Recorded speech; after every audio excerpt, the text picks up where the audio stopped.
Hello friends, RSS teaching centre में आपका स्वागत है। आज हम रेयांश प्रकाशन का बिहार दरोगा का जो ये बुक है, ये प्रारंभिक और मुख्य परीक्षा हेतु इसका जो हम आज दूसरा वीडियो स्टार्ट करेंगे। आप देख सकते हैं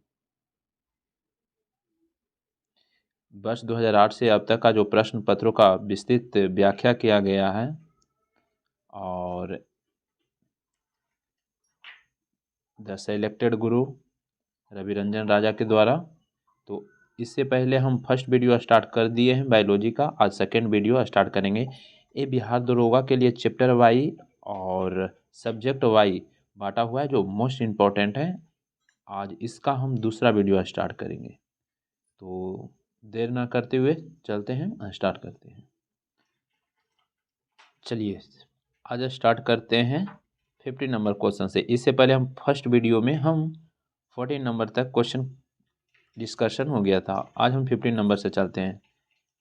कह रहा है कि स्वास्थ्य दृष्टि के लिए कौन सा विटामिन आवश्यक है, तो इसका जो सही आंसर होगा ऑप्शन नंबर डी हो जाएगा। ऑप्शन डी होगा, विटामिन ए होता है स्वास्थ्य दृष्टि के लिए। अब हम इसका जो डिस्कशन है, हम डिस्कशन की अब बात कर लेते हैं। विटामिन की बात करेंगे तो यह एक कार्बनिक यौगिक है। यह एक ऐसा यौगिक है, कार्बनिक यौगिक है, जिसमें कार्बन होता है कार्बनिक यौगिक होता है, और जिसमें कार्बन नहीं होता है वो या कार्बनिक यौगिक होता है। इसमें यद्यपि कोई कैलोरी ऊर्जा प्राप्त नहीं होता है। विटामिन की बात करेंगे तो इसमें कोई कैलोरी ऊर्जा नहीं होता है, लेकिन ये शरीर के उपापचयी मेटाबॉलिज्म में रासायनिक प्रतिक्रियाओं के लिए क्या अत्यंत आवश्यक है, विटामिन। विटामिन के आविष्कार जो किया था, फंक किया था 1911 में। कब किया था? 1911 में। विटामिनों का जो संश्लेषण हमारे शरीर की कोशिकाओं द्वारा नहीं होता है, इसकी पूर्ति विटामिन युक्त भोजन से होता है। जो भी भोजन खाएंगे उससे विटामिन प्राप्त हो जाएगा। कुछ विटामिन यानी कि कुछ मात्रा में विटामिन डी और के का संश्लेषण हमारे शरीर में होता है। विटामिन डी का जो संश्लेषण सूर्य के प्रकाश में उपस्थिति पराबैंगनी किरणों द्वारा त्वचा के कोलेस्ट्रॉल, जिसे हम इंगेस्टिरोल द्वारा होता है। सूर्य के धूप में उपस्थिति में हमारे शरीर में विटामिन डी का निर्माण होता है।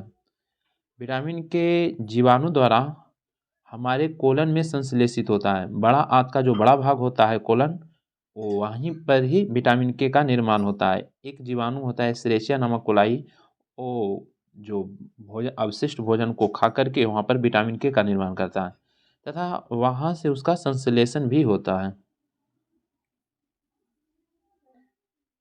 घुलनशीलता के आधार पर विटामिन दो भाग यानी कि दो प्रकार के होते हैं। पहला जो हो जाएगा जल में घुलनशील विटामिन, तो कौन कौन होता है? बी और सी होता है। वसा में दूसरा जो है, वसा में घुलनशील विटामिन की बात करेंगे तो ए डी ई के होता है, एडेक होता है वसा में घुलनशील विटामिन। प्रमुख विटामिन और उनके रासायनिक नामों, उनसे होने वाले प्रमुख रोग की अब बात करते हैं। तो यहाँ पर इसमें एक खासियत है कि इस बुक को आप जिस क्वेश्चन से जितना भी फैक्ट रहता है उसको टोटल दिया हुआ है। जो क्वेश्चन भी पूछा गया उसके पूरा फैक्ट दिया हुआ रहता है, जिससे आने वाले एग्जाम के लिए बहुत इंपॉर्टेंट होता है। करा विटामिन ए का जो रासायनिक नाम होता है रेटिनॉल होता है। इसकी कमी से रतौंधी या जीरोपैथिलेमिया नामक रोग होता है। गोल्डन राइस में विटामिन ए पाया जाता है। क्या पाया जाता है? विटामिन ए पाया जाता है। विटामिन बी1 का रासायनिक नाम थायमिन होता है। इसकी कमी से बेरी नामक रोग होता है। क्या होता है? बेरी नामक रोग होता है। विटामिन सी का रासायनिक नाम एस्कर्बिक एसिड होता है। इसकी कमी से स्कर्वी, मसूड़े का फुलना आदि रोग होता है।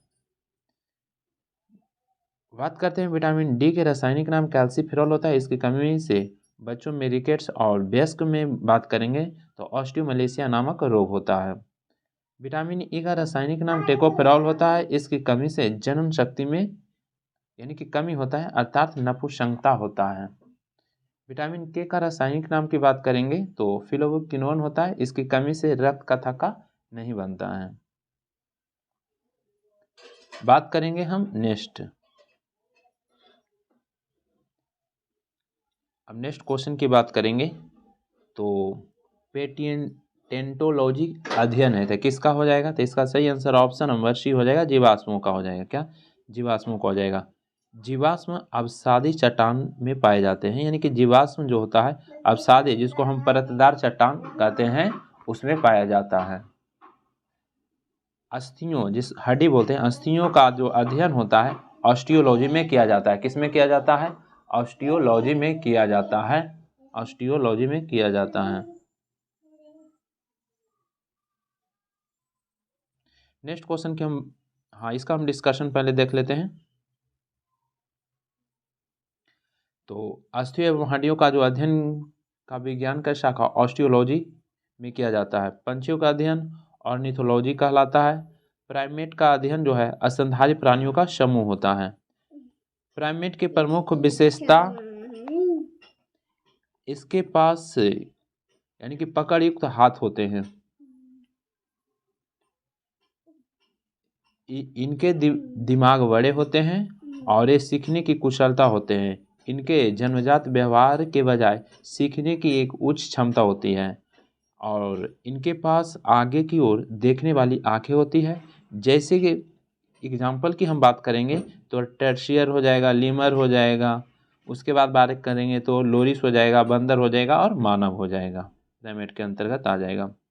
नेक्स्ट क्वेश्चन की बात करेंगे। द नेक्स्ट क्वेश्चन करा वयस्क मनुष्य में रक्त का निर्माण होता है। तो वयस्क मनुष्य में रक्त की बात करेंगे तो उसका जो निर्माण होता है अस्थि मज्जा में होता है। लाल अस्थि मज्जा हो जाएगा। क्या? लाल अस्थि मज्जा हो जाएगा। जबकि भ्रूण अवस्था में रहता है बच्चा तो उसका जो ब्लड का निर्माण होता है यकृत में हो जाएगा। लेकिन वयस्क का जो ब्लड का निर्माण होता है तो लाल अस्थि मज्जा में होता है, जिसे हम बोन मैरो कहते हैं। चलते हैं इसका हम डिस्कशन की हम बात कर लेते हैं। इसका डिस्कशन और पीछे फर्स्ट वाले वीडियो में हो चुका है। चलते हैं हम नेक्स्ट क्वेश्चन के। कह रहा है जी सार्वधिक ग्राह्य रक्त समूह है। तो इसका जो सही आंसर हो जाएगा ऑप्शन नंबर सी हो जाएगा, ए बी हो जाएगा। क्या? ए बी हो जाएगा इसका सही आंसर। रक्त समूह का खोज कार्ल लैंडस्टीनर ने 1901 में किया था। कब किया था? 1901 में किया था। इसी खोज के लिए उसे 1930 में नोबेल पुरस्कार प्राप्त हुआ था और 1930 में सीवी रमन को भी नोबेल पुरस्कार दिया गया था। सीवी रमन को भी नोबेल पुरस्कार दिया गया था। हम बात करते हैं, कहेगा मनुष्य में रक्तों की विहीनता का मुख्य कारण आरबीसी रक्त में पाए जाने वाले यानी कि ग्लाइकोप्रोटीन हो जाएगा। ग्लाइकोप्रोटीन को एंटीजन भी कहा जाता है। क्या कहा जाता है? एंटीजन कहा जाता है। एंटीजन दो प्रकार के होता है, एंटीजन ए और एंटीजन बी। एंटीजन की उपस्थिति के आधार पर मनुष्य में 4 प्रकार के रुधिर वर्ग होता है। एंटीजन के आधार पर ही होता है। जिसमें एंटीजन ए रहेगा रुधिर ग्रुप ए रहेगा, यानी कि ब्लड ग्रुप ए रहेगा। जिसमें एंटीजन बी रहेगा ब्लड ग्रुप बी रहेगा। जिसमें एंटीजन ए बी रहेगा तो रुधिर भी ए बी हो जाएगा। क्या हो जाएगा? ए बी हो जाएगा। बात करेंगे रुधिर वर्ग ओ को क्या कहा जाता है? सर्वदाता कहा जाता है और इनमें दोनों में से कोई एंटीजन नहीं होता है। ओ में कोई एंटीजन नहीं होता है।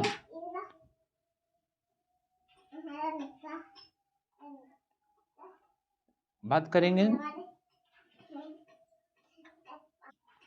चलिए बात करते हैं प्रोटीन बने होते हैं। तब प्रोटीन किसका बना होगा? तो प्रोटीन इसका बात करेंगे तो प्रोटीन किसका बना होता है? ऑप्शन नंबर ए में शर्करा दिया हुआ है, बी में वसा दिया हुआ है, सी में न्यूक्लिक अम्ल दिया हुआ है और डी में एमिनो अम्ल दिया हुआ है। तो इसका सही आंसर क्या हो जाएगा? तो इसका सही आंसर ऑप्शन नंबर डी हो जाएगा, एमिनो अम्ल हो जाएगा। क्या? एमिनो अम्ल इसका सही आंसर हो जाएगा। प्रोटीन की बात करेंगे तो प्रोटीन शब्द का प्रयोग सबसे पहले क्या किया था? बर्जेलियस किया था। किसने किया था? बर्जेलियस। यह एक जटिल कार्बनिक यौगिक है। मनुष्य के शरीर में 20 प्रकार के प्रोटीन की आवश्यकता होती है, जिसमें 10 संश्लेषण उसका शरीर स्वयं करता है तथा शेष भोजन द्वारा प्राप्त होता है। यानी कि 10 जो है ना उसके शरीर से ही बनता है और 10 जब हम भोजन प्राप्त करते हैं उससे प्रोटीन बनता है। मानव शरीर में लगभग 15% भाग प्रोटीन से ही निर्मित होता है। सभी प्रोटीन में क्या होता है? नाइट्रोजन पाया जाता है। सभी प्रोटीन में नाइट्रोजन पाया जाता है। प्रोटीन शारीरिक वृद्धि के लिए आवश्यक है। इसकी कमी से शरीर विकास रुक जाता है। आवश्यकता पड़ने पर प्रोटीन शरीर को ऊर्जा भी प्रदान करता है। नोट की बात करेंगे, इसमें नोट में दिया हुआ है ऐसे शरीर जिसका मुख्य रूप से ऊर्जा कार्बोहाइड्रेट से प्राप्त होता है, हालांकि वसा में ऊर्जा की मात्रा सर्वाधिक होता है। 1 ग्राम कार्बोहाइड्रेट में लगभग 4.2 कैलोरी ऊर्जा प्राप्त होता है कार्बोहाइड्रेट में, जबकि 1 ग्राम वसा की बात करेंगे तो 9.3 कैलोरी ऊर्जा प्राप्त होता है। वसा में 9.3 कैलोरी ऊर्जा प्राप्त होता है। बच्चों में प्रोटीन की कमी से क्वाशियोरकर एवं मरस्मस नामक रोग पाया जाता है। प्रोटीन का प्रमुख कार्य जो है शरीर को मरम्मत करना होता है।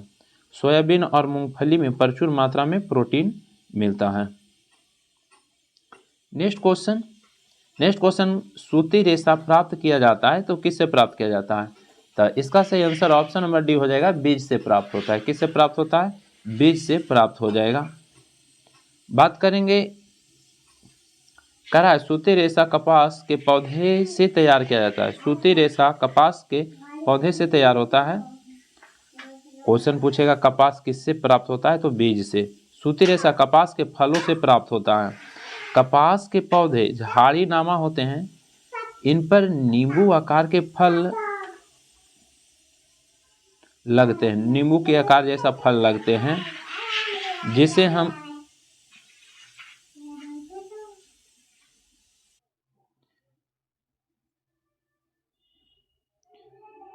एक कपास गोलक पक जाते हैं तो बीज खुल जाता है और कपास के श्वेत तंतु प्राप्त होते हैं। कपास के इन तंतुओं से रुई तैयार किया जाता है। इस तरह कपास के पौधे के बीजों से कपास का रेशा प्राप्त होता है। कपास तैयार रुई को क्या कहा जाता है? सफ़ेद सोना कहा जाता है। कपास से तैयार रुई को सफ़ेद सोना कहा जाता है। कपास से निर्मित सूती वस्त्र कहलाएगा। उसके बाद कपास के रेशे लगभग शुद्ध सेलुलोज के समान होता है। कपास का एक व्यावसायिक फसल है। कपास उत्पादन में महाराष्ट्र सबसे आगे है, इसके बाद गुजरात है। और कपास के लिए काली मिट्टी में ही कपास बोया जाता है। बीटी कॉटन की बात करेंगे तो बीटी कपास एक आनुवांशिक रूप से संश्लेषित कपास का किस्म है, जिसे बैसिलस थेरिंगिएटिस बीटी नामक जीवाणु प्रोटीन होता है। बीटी कपास को मोनोसेंटो कंपनी द्वारा 1995 में संयुक्त राज्य अमेरिका में पेश किया गया था। रेशा किसी प्राकृतिक या कृत्रिम पदार्थों के बने पतले तंतु को कहते हैं। बात करते हैं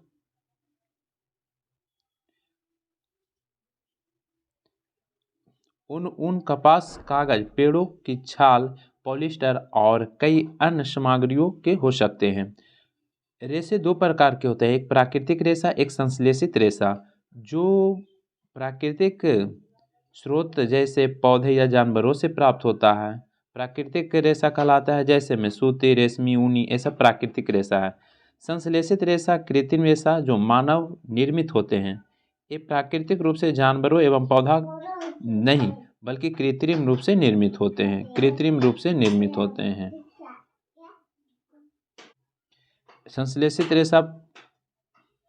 संश्लेषित रेशा रासायनिक पदार्थों से निर्मित होते हैं। ये प्राकृतिक रेशों की तुलना में अधिक टिकाऊ और सस्ते होते हैं।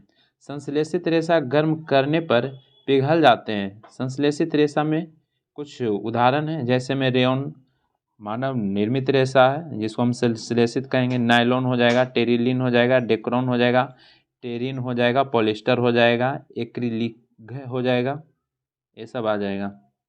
नेक्स्ट क्वेश्चन की हम बात करेंगे तो नेक्स्ट क्वेश्चन करा है तंबाकू धूम्रपान करना स्वास्थ्य के लिए हानिकारक है, क्योंकि इसमें क्या होता है? तो इसमें कार्बन मोनोऑक्साइड भी होगा, निकोटीन भी होगा, पॉलीसाइक्लिक एरोमेटिक हाइड्रोकार्बन भी हो जाएगा, सभी हो जाएगा, उपयुक्त में से सभी हो जाएगा। हम बात करेंगे तंबाकू सोलनेसी परिवार के निकोटियाना वंश का एक पौधा है। तंबाकू उत्पादन में उपयोग करने से पहले तंबाकू के पौधे की पत्तियां को सुखाया जाता है और यानी कि किण्वित किया जाता है।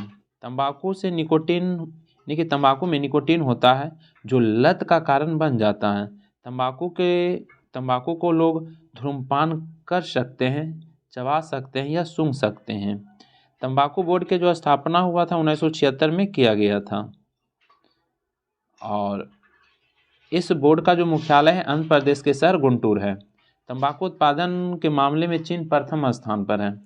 कॉफ़ी, चाय, मृदु पेय और ऊर्जा पेय जैसे अति लोकप्रिय पेय पदार्थों में कैफीन पाया जाता है। यानी कि क्वेश्चन पूछेगा चाय में भी और मृदु पेय पदार्थ में भी क्या पाया जाता है, कैफीन पाया जाता है। ऐसे चाय में थिन पाया जाता है, कॉफ़ी में कैफीन पाया जाता है। चाय में थिन और कॉफ़ी में कैफीन पाया जाता है। नेक्स्ट क्वेश्चन की बात करेंगे, यहाँ पे साइंस वाले क्वेश्चन पूछा हुआ है। तो मानव रक्त का जो पीएच साधारणतः कितना होता है? तो इसका जो सही आंसर होगा ऑप्शन नंबर सी हो जाएगा, 7.5 से 8 के बीच होता है। मानव रक्त का पीएच मान 7.4 से 8 होता है। इसे 7.4 आपको देखने को मिलेगा, यानी कि क्षारीय प्रकृति का। ये मानव रक्त प्राकृतिक में क्षारीय हो जाएगा। किसी विलयन की अम्लीयता एवं क्षारीयता मापने के लिए पीएच स्केल का प्रयोग किया जाता है। पीएच स्केल का प्रयोग किया जाता है। पीएच स्केल का खोज सोरेनसन किया था, 1909 में किया था। 1909 में सोरेनसन किया था। पीएच का मान जो है 0 से 14 के बीच मापा जाता है। यदि पीएच मान 7 से कम होता है तो विलयन अम्लीय कहलाता है। जैसे में दूध हो जाएगा, और दूध का कितना होता है 6.4 होता है। नींबू हो जाएगा 2.2 होता है। पेशाब हो जाएगा ये सब अम्लीय प्रकृति का हो जाएगा। बात करेंगे यदि पीएच मान 7 हो तो वो विलयन उदासीन होता है। जैसे में वर्षा का जल हो जाएगा, वर्षा का जल जिसका पीएच मान 7 होता है। वर्षा जल सबसे शुद्ध ही जल होता है। पीएच मान 7 से अधिक होता है उस विलयन को क्षारीय कहते हैं। जैसे में समुद्री जल 8.4 होता है, अर्थात इसका प्राकृतिक क्षारीय होता है। किसी विलयन का पीएच मान हाइड्रोजन आयन की सांद्रता का ऋणात्मक लघु गणकीय मान है। नेक्स्ट क्वेश्चन की बात करेंगे तो कह रहा है कि कौन सा विटामिन रक्त का थक्का बनने के लिए आवश्यक है? तो इसका सही आंसर ऑप्शन नंबर सी हो जाएगा, विटामिन के हो जाएगा। क्या? विटामिन के। विटामिन के रक्त को थक्का बनाने के लिए आवश्यक है। विटामिन के का रासायनिक नाम फिलोक्विनोन है। समान अवस्था में 2 से 4 मिनट के अंदर रक्त का थक्का जम जाना चाहिए। यकृत से स्रावित होने वाला फाइब्रिनोजन नामक प्रोटीन भी रक्त के थक्का यानी कि जमाने में मदद करता है। कहेगा रक्त का थक्का कौन जमाता है? तो फाइब्रिनोजन नामक प्रोटीन ब्लड में पाया जाता है, जिसके कारण ब्लड थक्का जमता है।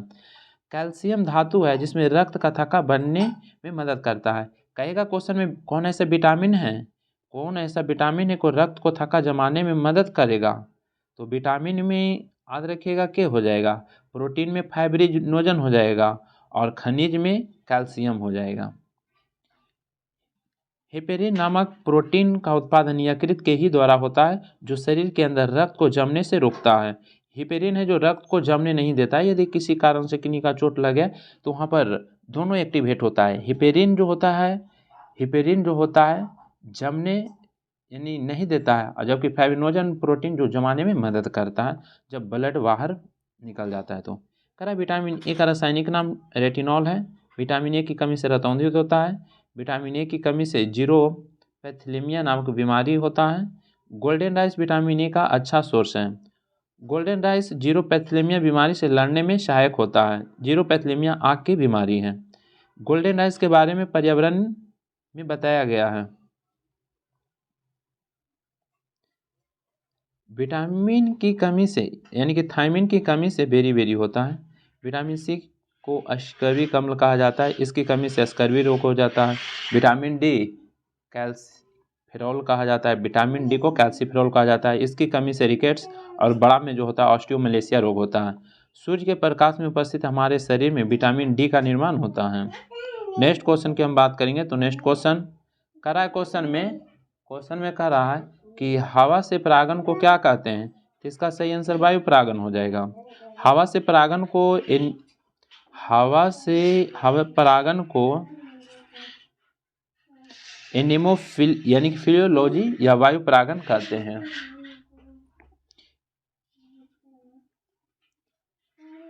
परागन पौधे के प्रजनन पौधे के प्रजनन का एक महत्वपूर्ण हिस्सा होता है परागन। यह निषेचन में मदद करता है। निषेचित फूल फिर फल और फिर बीज पैदा करता है। करा है क्वेश्चन में कि परागन एक फूल के नर भाग से परागकणों को मादा भाग में स्थानांतरित करने की प्रक्रिया है। परागकणों को परागकोश में वर्तिकाग्र तक स्थानांतरित किया जाता है। परागकण सफल होने के लिए परागकण फूलों की एक ही प्रजाति से आने चाहिए। परागन के एजेंट निम्नलिखित हो सकते हैं, जैसे जानवर जैसे कीड़े, पंछी, तितली, चमगादड़, हवा, पानी, वर्षा इत्यादि के द्वारा भी परागन होता है, उसके माध्यम से ही जाता है। परागन दो प्रकार में विभाजित किया गया है। एक स्वपरागन जिसे सेल्फ पॉलिनेशन कहेंगे, दूसरा पर परागन क्रॉस पॉलिनेशन कहेंगे। स्वपरागन तब होता है जब एक पौधे के परागकोश से परागन उसी फूल के वर्तिकाग्र पर पहुंचता है और फिर निषेचन की क्रिया संपन्न होता है, तो उसे स्वपरागन कहेंगे, सेल्फ पॉलिनेशन कहेंगे। क्रॉस परागन एक फूल के परागकोश से पराग को दूसरे फूल के वर्तिकाग्र तक स्थानांतरित करने की प्रक्रिया को हम क्या कहेंगे? क्रॉस परागन कहेंगे। इस पर परागन के विभिन्न विधियों में शामिल हैं। जैसे में हम बात करेंगे एंटिमोफिली कीड़ों के द्वारा परागन होगा, एनीमोफिली हवा के द्वारा परागन होगा, हाइड्रोफिली जल के द्वारा परागन होगा, जियोफिली जानवरों के द्वारा परागन होगा और निथोफिली पंछियों के द्वारा परागन होगा। नेक्स्ट क्वेश्चन की हम बात करेंगे तो नेक्स्ट क्वेश्चन कह रहा है कि निम्नलिखित में कौन सा सुमेलित नहीं है, तो देखते हैं। तो यहाँ पर चंदन का काष्ठ आंशिक मूल परजीवी, ये सही है। कह रहा है कष्टकोटा परजीवी, ये सही है। फिर कह रहा है क्वेश्चन में नेपथिन मांसाहारी, ये सही है। फिर कह रहा है छत्रक स्वपोषी, ये गलत दिया हुआ है, तो सही सुमेलित नहीं है, डी हो जाएगा। हम बात करते हैं स्वपोषी के। ये जीव अपना भोजन स्वयं बनाते हैं। जो जीव स्वपोषी होते हैं वे सभी प्रकाश संश्लेषण की क्रिया करते हैं और स्वपोषी को उत्पादक भी कहा जाता है। जैसे में पौधे, शैवाल, साइनोबैक्टीरिया इत्यादि हो जाएगा। परजीवी पादप की बात करेंगे तो ये जीव अपना भोजन स्वयं नहीं बनाते हैं बल्कि भोजन के लिए दूसरे पर निर्भर रहते हैं। जैसे में कुत्ता हो गया, पंछी हो गया, मानव हो गया। अब घटक की बात करेंगे तो ये भी परपोषी होते हैं। ये मृत पेड़ पौधे एवं मत्स्य जीवन से अपना भोजन प्राप्त करता है। इसी कारण से अपघट को मृतोपजीवी कहते हैं। जीवाणु तथा कवक प्रमुख अपघटक है। नोट में विषाणु को अपघटक नहीं माना जाता है। विषाणु को अपघटक नहीं माना जाता है। नेक्स्ट क्वेश्चन की हम बात करेंगे तो नेक्स्ट क्वेश्चन कह रहा है कि हाल ही में ब्राज़ील में नवजात शिशु में माइक्रोसेफली या लघु शीघ्रता का लक्षण मिले। इसका कारण क्या है? तो इसका सही आंसर ऑप्शन नंबर 1 हो जाएगा, जिका वायरस हो जाएगा। क्या? जिका वायरस। हाल ही में ब्राज़ील में नवजात शिशुओं में माइक्रोसेल्फी या लघुशीलता के लक्षण मिले, जिसका कारण जिका वायरस हुआ है। गर्भावस्था के दौरान जिका वायरस का संक्रमण माइक्रोसेल्फी या एक कारण है। समान बच्चों की तुलना में संक्रमित बच्चों का सिर मस्तिष्क विकास कम होता है और मस्तिष्क छोटा होता है। इबोला की बात करेंगे तो इसमें इबोला वायरस रोग, ईवीडी और इबोला रक्तस्रावी बुखार EHF के रूप में भी जाना जाता है। इबोला वायरस के होने वाला एक गंभीर बीमारी है। वेरियोला वायरस के कारण स्मॉल पॉक्स होता है। वेरियोला वायरस के कारण बहुत बार क्वेश्चन ये पूछा गया है। रूबेला एक वायरस बीमारी है जिसे जर्मन खसरा भी कहते हैं। यह वायरस छींकने एवं खांसने से फैलता है। खांसने एवं छींकने के दौरान गले और श्वसन नली से निकले बूंद अन्य व्यक्तियों को संक्रमित कर सकती है। रूबेला वायरस का कारण बुखार के साथ शरीर में लाल चकत्तों का निर्माण होता है। प्रेगनेंसी से पहले वैक्सीन कराकर इसके खतरे से बचा जा सकता है। MMR की बात करेंगे तो वैक्सीन का इस्तेमाल किया जाता है और ये वैक्सीन रूबेला के साथ साथ मम्स और मिसल्स से भी बचाता है। नेक्स्ट क्वेश्चन, निम्नलिखित में कौन रोग जीवाणु के कारण होता है? तो यहाँ पर क्षय रोग है, जीवाणु के कारण ही हो जाएगा। क्षय रोग जीवाणु के कारण होता है। क्षय रोग को टीबी, यक्ष्मा, तपेदिक, एमटीबी और ट्यूबरकुलोसिस के नाम से भी जाना जाता है। यह एक संक्रमण रोग है। यह रोग माइक्रोबैक्टीरियम ट्यूबरकुलोसिस एमटीबी बैक्टीरिया के वजह से ही होता है। यह रोग आमतौर पर फेफड़ों पर हमला करता है। इस रोग के उपचार के लिए स्ट्रेप्टोमाइसिन का इंजेक्शन दिया जाता है। भारत सरकार ने 1962 में राष्ट्रीय क्षय नियंत्रण कार्यक्रम किया गया। सभी नवजात शिशुओं को टीबी संक्रमण से बचाने के लिए जन्म के समय से BCG टीका दिया जाना चाहिए। 15 साल से कम उम्र वाले बच्चों को 15 साल से कम उम्र के बच्चों को भी BCG का टीका लगाना चाहिए।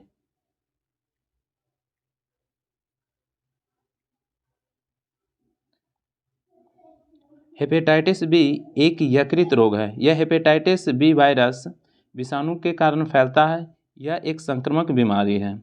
इस बीमारी में लीवर में सूजन आ जाती है और लीवर ठीक से काम नहीं करता है। हेपेटाइटिस बी के टीका के कारण से लीवर की इसी बीमारी को रोका जा सकता है, लेकिन इसका कोई इलाज नहीं है।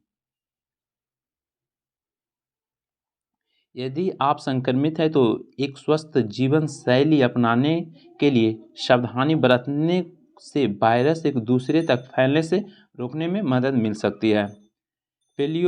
पेलियोमेलाइटिस तथा विषाणुजनित रोग है। पेलियोमेलाइटिस की बात करेंगे तो पोलियोमेलाइटिस को पोलियो के नाम से जाना जाता है।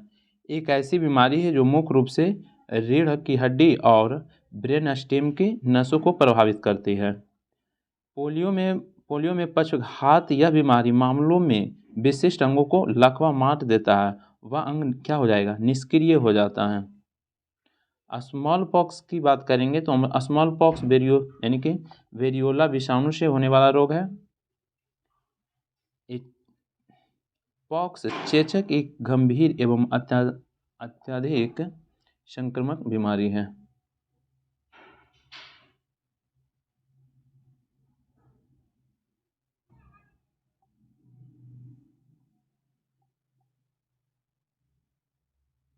यह बीमारी मुख्य रूप से संक्रमित व्यक्ति को खांसने या छींकने के बाद हवा के जरिए फैलती है।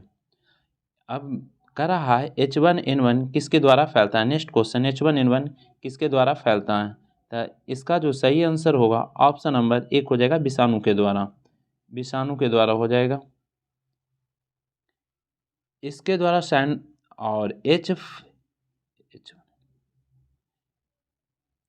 इसके द्वारा स्वाइन फ्लू होता है।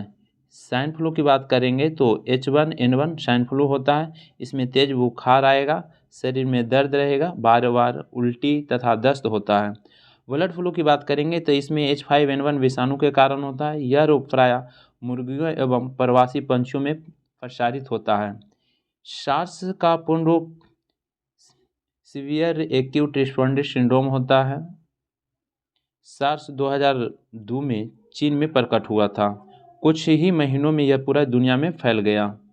कोरोना वायरस तो चीन के वुहान शहर से ही फैला। दुधारू पशुओं में कैल्शियम की कमी से कौन सा रोग होता है? तो इसका सही आंसर मिल्क फीवर होता है। दुधारू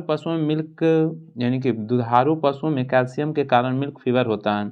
यह दुधारू पशुओं में बच्चा जन्म देने के कुछ घंटों या दिनों के बाद हो जाता है। यह पशुओं में खून में कैल्शियम की कमी होने कारण होता है। एंथ्रेक्स जीवाणु जनित रोग है। यह बैसिलस से एंथ्रोजेसिस के कारण होता है। फुट की बात करेंगे तो माउथ रोग, जिसको हम खुरपक्का मुरपक्का बोलते हैं, अत्यंत संक्रामक एवं घातक विषाणु जनित रोग है। यह बोवाइन फ्लू घातक विषाणु जनित रोग हैं। नेक्स्ट क्वेश्चन की हम बात करेंगे तो करा है क्वेश्चन में कि मानव प्रजनन में निषेचन आरंभ करने का महत्वपूर्ण भूमिका निभाने वाला पदार्थ फर्टिलाइजिन का स्राव कहाँ से होता है। तो इसका सही आंसर ऑप्शन नंबर सी हो जाएगा, परिपक्व अंड से हो जाएगा, परिपक्व अंड से हो जाएगा। बात करेंगे, कहेगा कि मानव प्रजनन में निषेचन आरंभ करने में महत्वपूर्ण भूमिका निभाने वाला पदार्थ फर्टिलाइजिन का स्राव परिपक्व अंड से होता है। फर्टिलाइजिन का एक शुक्राणु एग्लूटिनेटिंग एजेंट है। यह परिपक्व अंडे के ऊपर पाए जाने वाले ग्लाइकोप्रोटीन से स्रावित होता है। निषेचन फर्टिलाइजेशन की बात करेंगे तो फ्लोबियम नलिका, जिसको हम फ्लोबियन ट्यूब बोलते हैं, ये फ्लोबियन ट्यूब में होता है। बात करेंगे कि माँ के गर्भ में बच्चे का जो भ्रूण होता है, पोषण जो है माँ के गर्भ में उपस्थित प्लेसेंटा के द्वारा ही उसको भ्रूण की प्राप्ति होती है। नेक्स्ट क्वेश्चन की बात करेंगे तो कह रहा है जीवों के यानी कि दावी नाम पद्धति के दो घटक कौन है। तो इसका सही आंसर ऑप्शन नंबर बी हो जाएगा, वंश और जाति हो जाएगा, वंश और जाति हो जाएगा इसका सही आंसर। हम बात करेंगे, कह रहा है कि जीवों के द्विनाम पद्धति के दो घटक होते हैं, वंश और जाति। प्रत्येक जीवधारियों का नाम लैटिन भाषा के दो शब्द से बनता है, जैसे वंश और जाति। मनुष्य का वैज्ञानिक नाम होमो सेपियंस होता है, जिसमें हेमो वंश को दर्शाता है और सेपियंस जाति को दर्शाता है। हेमो यानी कि हेमो वंश को और सेपियंस जाति को।